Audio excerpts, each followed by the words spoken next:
Ito yung pinakasilong talaga. Kahit yung lamesa na tugas, pininturahan din. Tugas? Para Sa mga ipakita sa atin, Ma'am pictures na Sugar. parang nakasunod sa iyo. Yung bed niya, kumpleto pa, meron pa yung yung sabitan ng curtain. Ito, Original. may tres lunas pa, oh. Oh.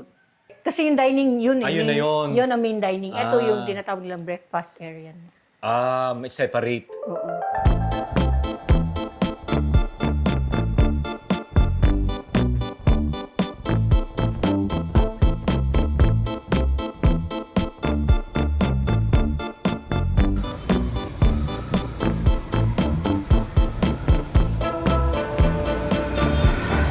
San Nicolas de Tolentino Church.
O ito, yung entrance sa bodega. Hello? Makikituloy. Hello po. Ito yung pinakasilong talaga. Oh, Bodega. grabe, silong na silong. Oo nga. Nakakatuwa naman ito. Diba? Silong na silong ang itsura. Oh. So ito ngayon nagsisilbing parang Work area. work tsaka area, oo. Na bodega. Dito rin nila inanunoon. Diba? Mga kahoy. Hi, boss.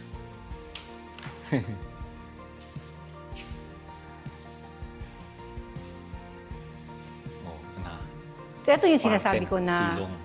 pwede pang pang maramihan pag may gusto matulog. Ay, oo. Yun, Family, no? Family or hindi. Tapos may Or kapag, for example, mga company outing na ganyan. marami sila. Oo. So, Ito pwede yung i-develop namin. Oo. Magandang idea nga yun. Dito sila pwede magstay. Na-curious May ako sa sariling salamin. entrance din to. Ito dito. Ano, no? May sarili, hindi na kailangan dumaan dyan. May talaga dito. May sariling daanan. Oo, may talaga. Ang lawak pala ng bahay. So, abangan natin ito hopefully by next year. Matapos na to. Sa tingin mo, ma'am? Hindi ko alam kasi hindi naman ako nagmamani, nag-finance nito. Siyempre, ma'am, i-push mo para magawa na kaagad. Ma'am, question lang. Piano ito dati, no? Yes. Ano Tapos nangyari? nasira. Ano sira? So ginawa nilang table. Ginawa na lang ganyan. Tapos Pero sa ngayon- taas to dati ng bahay.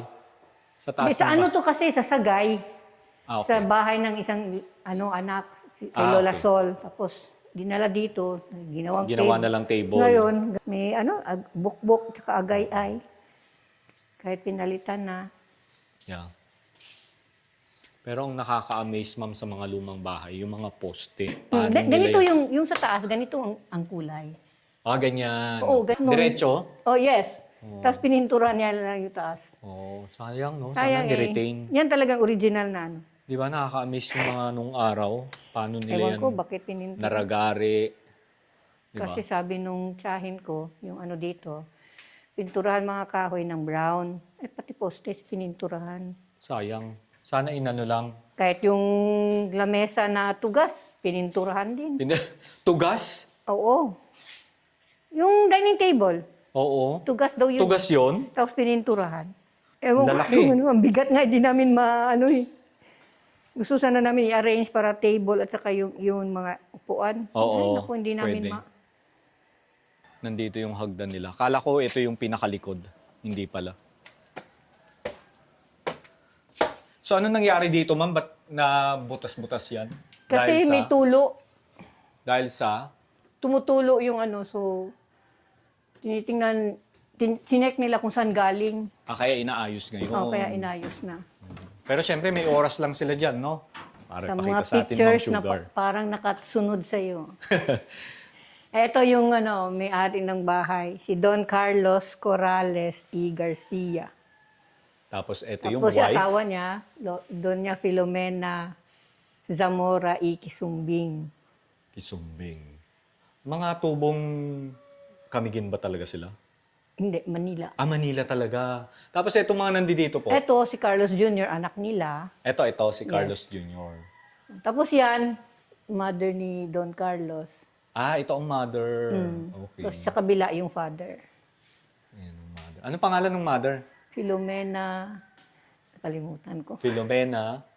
Nakalimutan ko anong ano niya. Si Filomena. Tapos ito naman, Jose Corrales. ito naman si Jose Corrales. So ito talaga yung kanilang, kung saan sila talaga nagmula. Yes. No? Spain talaga to. Tapos sa Spain, Manila lang siya hindi siya nakapunta dito Camiguin. Never siya nakapunta. Oo. Eto si Don Carlos naman, sa Binondo yata siya Tapos yung niya, si Placido Reyes, yun ang nag-encourage sa kanya na mag dito sa Camiguin. Sa Camiguin.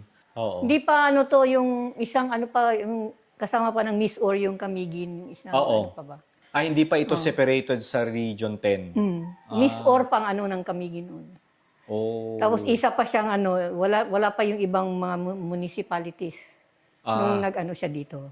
Region 10 kasama ng Cagayan de Oro, I see. ng tawag dito, Agusan. Oo. Misamis Oriental ang Parang isang talaga siya. Ngayon parang na siya na naging separate island na talaga siya. Sabi nila, ang ibig sabihin ng Camiguin is come again. No? Ganun ba yun? Camiguin. Come Camiguin. again. Pwede, no? Pero sabi-sabi lang yun. Walang Wala. wala namang nagpatunay. Tapos sino po yung mga nandun sa photo? Ito mga anak ni Don Carlos. I see. Ito si Lolo Fernanding, ito yung lawyer. Then ito si Lola Charing. Tapos ito yun yata yun. Sila rin ito. Tapos yan din, 4 na magkapatid babae. Lola Sol, Lola Charing, Lola Maria, at saka Lola Mami. Oo. Hirap kasi dito wala gusto ko sana yung... Yung pangalan nila. It's separated kasi siya. Nandyan pala. Oo. Tapos hindi mo alam kung saan yung kailangan naka siya. So, pag ganun. Oo. Mahirap Mahaba-habang pag-aayos ang gagawin mo, ma'am. Kaya dapat yung underneath ba? Oo, yes. Para alam na kaagad, no? Tapos yung mga nandito, Ganun din, mga lang yan. mga anak din. Mga different posts na naman. Oo. Ayan, oh. Yung anak nila ni Don Carlos, may buhay pa. Wala na. Wala na. Pero mga apo niya meron. Mga apo, meron pa siguro. Sa totoo lang, di ko naman na-meet talaga sila eh. Okay. Kahit yung ito anak ni Don Carlos, si Lola Maria Oo. Corrales, na pangasawa niya, Lolo Emilio Kisumbing. Okay. Line ko to, Kisumbing. Ah. Kahit ito, hindi ko na-meet. Oo. Talaga yung nakita ko sa buhay. Ito, na-meet ko. Na-meet niyo siya. Sa Cebu, nung may sakit na. So, parang, yung apo, parang wala na. Apo sa tuhod. Oo. Dito sa taas, ilan ang kwarto? 4 yung kwarto, tapos isang library at isang prayer room. Pero okay. bedrooms, 4. Ito yung bedroom. Ito talagang inano namin na bedroom kasi yung ceiling niya, original pa. Oo, yan oh. Hindi namin pinalitan. Ito na lang room natira na Tapos yung bed niya, kompleto pa. Meron pa yung yung sabitan ng curtain. Oo. Pero iba na yung sulihiya niya, no? Napalitan nylon na, no? lang, nylon. Kasi yes. nasira na. Oo. Tsaka wala na yung mga gumagawa ng Oo. sulihiya. Tapos may mga cabinet. Tapos dito naman sa Ito kabila. yung main bedroom nila. No? Ito yung master. Master's bedroom.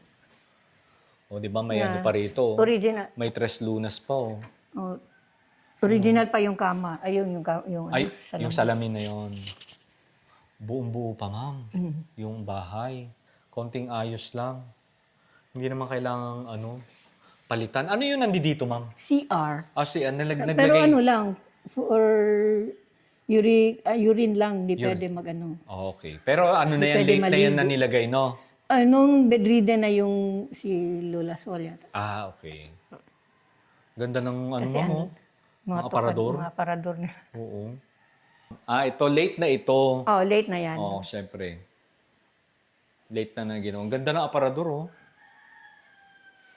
Tapos ito yung Tres Lunas. Sino po Ay, siya, tawag ma'am? dyan, Tres Lunas. Tres Lunas. Kasi tatlo Father yung... ng father ko. Oh. Si Carlos Kisumbing. Father ng father nyo. Carlos Kisumbing Sr.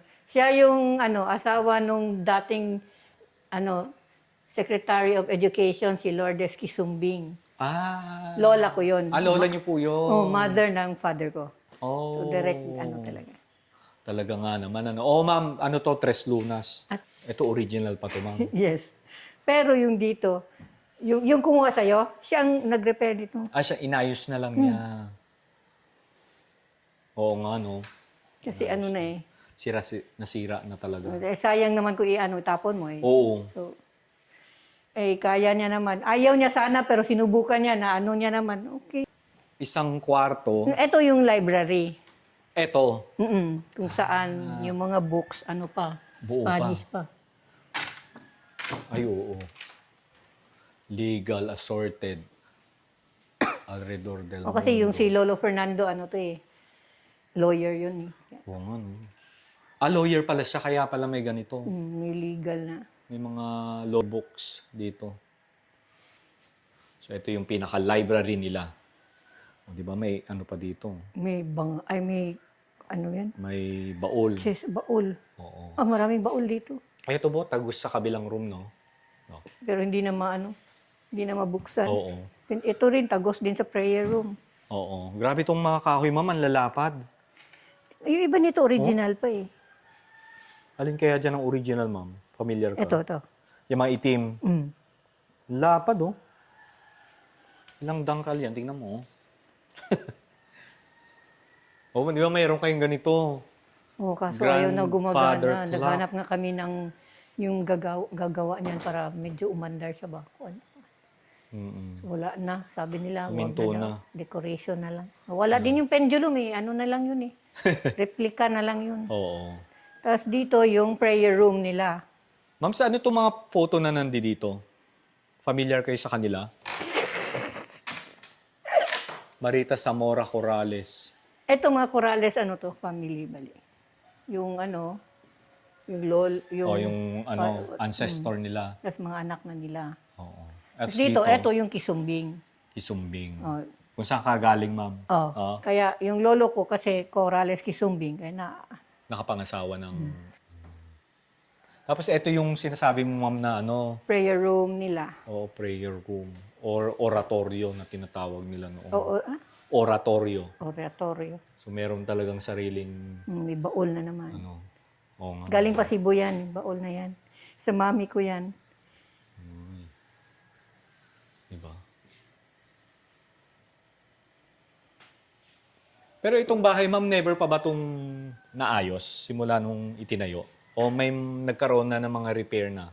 Nagkaroon na ng mga repair. Meron Gusto na, mo no? makita yung original na? Meron ka bang picture? Meron. Oh, really? Tingnan natin. Para meron tayong idea. Ito. Ayun. Open yung underneath. Ganyan ang itsura niya before. So, talagang no? Kaya pag napunta tayo dun sa kitchen, makikita mo kung ano yung nagbago. Oo. O, diba? May sila rito. Anong tawag na nga rito, Miracle fruit. Miracle fruit. Kaso may gamit na ako dito eh. Ito, kwarto din to. Sino dito? Ikaw ba dito, ma'am? Dito ako natutulog pag may guest kami. Oo. Etong tinatawag namin na team room o Lolo Fernanding room. Lolo Fernanding room. steam room. Kung may mga ano, dito natutulog. Oo. Ito banggerahan nila, oh. Mm. Nakakatuwa yung banggerahan nila. Mamaya punta tayo dun sa beach. Punta ako dun mamaya, ma'am. Wala charing na kwarto to. Kung saan ka nag... Lola Charing. Ito yung picture niya sa labas. Siya yung pinakahuling namatay sa Magkakapatid. Siya rin ba yung bunso? Hindi Hindi. siya ang bunso. Lola Charing. Tapos ito, yung pantry, yung parang mini bodega. Pantry naman ito. Parang mini bodega. Tapos punta sa breakfast area. Ito yung breakfast area Yes. o dining area. Hindi. Kasi yung dining, yun. Yun na yun. Yun ang main dining. Ito Ah. yung tinatawag nilang breakfast area. May separate. Oo. Oh, okay. Tapos yun, yung kitchen. Ito may kitchen pa. Grabe yung mga ano nila, oh. Yung may mga kahoy, yung mga poste Ayun. lang, no? Sayang lang, pininturahan nila ng brown. Oo nga, sana hindi, no? Yung dating caretaker dito. Pininturahan Tapos yung na nila. kitchen, ito, semento na to. Kasi, Ito na yung bago, no? mm-mm. Bago na to. Pati CR, kahoy lang yan noon. Kasi di ba medyo, malalaglag na. Oo. So, dito ang bathroom, doon ang toilet. May punta naman tayo dun sa ano. Grabe, naalala ko to. Nung kabataan ko. Lagayin namin ng mga kung ano-ano. Mga Tapos dito gamit sa gabi, kitchen. baka magulat ka, may biglang bumagsak. Kasi yung kulo, Yung alin? kulo. Anong kulo? Yung parang, nangka, pero siya, yung Okay. nilalaga. Wag lang ako magugulat. Yun nga, baka magulat ka, may biglang, Bumagsak sa bubong. Okay. Yun ang Sige. Kaya sabi ko, sana tanggalan ng branch yung dito sa may Kasi yung mabait, dyan din dumadaan. Mabait? Anong mabait? Si Mickey Mouse. Oh. Ito yung pababa. Yes, Yung pababa. dagat, oh.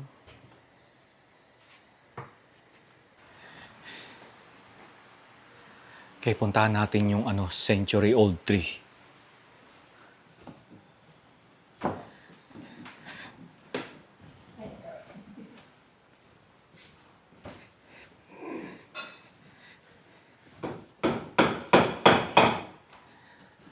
Pakikiraan. So, nandito nga tayo sa Casa Corrales. Dito nga sa Camiguin. Dali, tsinelas muna tayo. Makikiraan, huwag mo akong kagatin.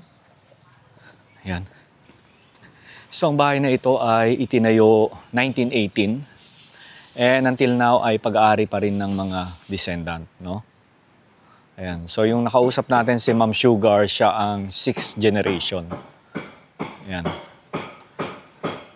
Okay. Tapos, nandito yung yung beach. Pero gusto ko muna makita yung 100 years old na puno bago tayo dumiretso dun sa beachfront. Okay, maganda yung bahay nila kasi malawak yung bakuran. Tapos nag-iisa lang ang bahay na ito dito. And ang maririnig mo lang talaga yung mga huni ng ibon, yung alon ng tubig, ng dagat. Ayan. So ito na yung matandang puno. Ayan, oh. Grabe mga kaitsubero. Hindi ako nagkakamali, 137 years old ang puno na ito. Meron yan dito sa harapan. Ayan, oh. Pili nut. Scientific name. Ano yung kana? Hindi na mabasa.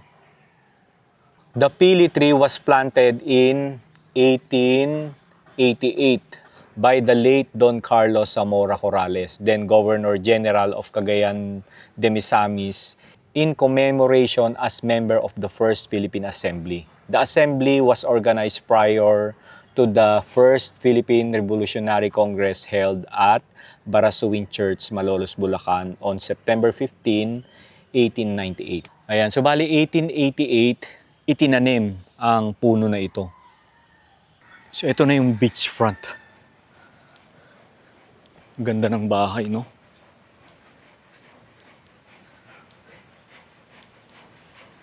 So ulitin ko lang, ito yung pinaka main entrance ng bahay. So kapag nandun ka sa may tapat ng puno, yung century-old tree, parang yun yung pinakaharap ng bahay. Pero hindi pala. Nandito pala yung pinakaharap kasi nandyan yung main staircase ng bahay nila. Grabe yung mga puno dito. Ang lalaki oh. Ito po. Oh. Diba? Tapos meron pa rito. Oh. I'm sure sasabihin na naman ng iba dyan, may kapre. Kayo talagang hilig nyo sa kapre. Masyado kayong nanonood ng mga nakakatakot na movie. Kaya lang hindi swimmable dito. Mabato daw tapos maalon. Gusto ko sanang lumapit kaya lang baka bigla tayong mabasa. Dito na lang tayo sa may puno. Okay, ulitin ko lang ha. Hindi swimmable ang beachfront nila rito. Mabato.